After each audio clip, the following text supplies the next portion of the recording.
Christ Triumphant, May 8th Daily Devotional by Ellen G. White. Our eyes must be fixed on Jesus. I press toward the mark for the prize of the high calling of God in Christ Jesus. Philippians chapter 3, verse 14. Throughout life we will have our conflicts with the powers of darkness, and will be obtaining precious victories.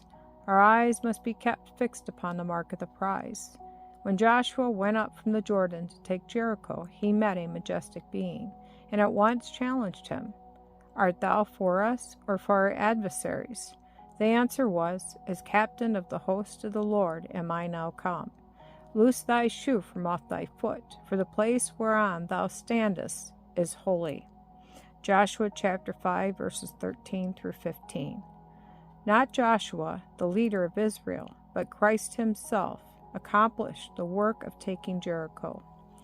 These were the lessons continually given the children of Israel. By directing their attention to the God of heaven, Christ taught them not to take the glory to themselves. Let us not cherish self-exaltation.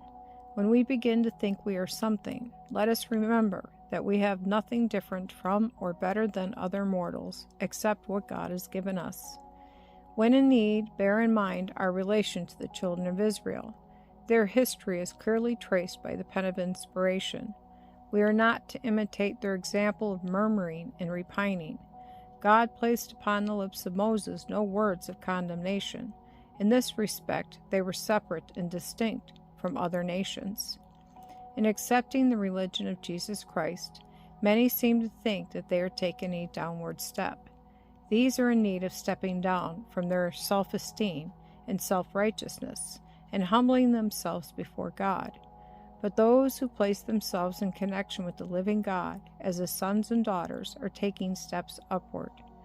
We are to talk of heaven and heavenly things, keeping ourselves in a position of supplication before God.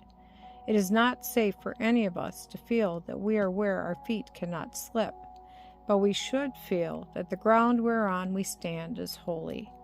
Cleanse the soul temple of its defilement, that Christ may come in and reign supreme.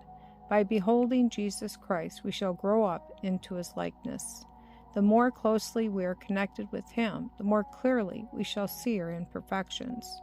In order to know the power and strength of true godliness, we must hide in Jesus, dedicating ourselves to Him without reserve. Fully dedicate your strength, your mind, all your abilities to God. Wherever He places you, however humble may be your position, work with fidelity.